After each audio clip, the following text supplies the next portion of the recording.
Welcome. In this video I will show you how to update software on Apple Watch SE 3.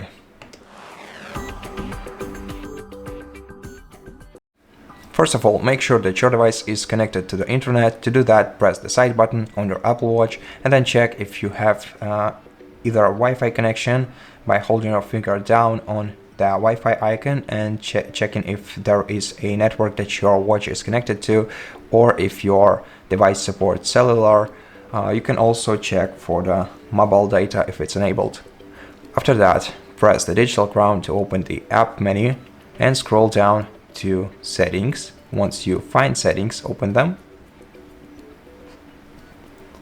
After that, scroll to general section and open it. Then go to software update and check if there are any updates available. The check will be performed automatically once you open this menu. Now, as you can see, I have an update, and in order to download and install it, you have to scroll down to the bottom of the list and tap install.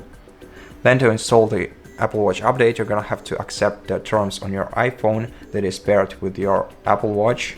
So on your iPhone, you will see a notification like this. Tap open app. Then wait for a moment until you see the terms, and I'll read them and tap agree to continue.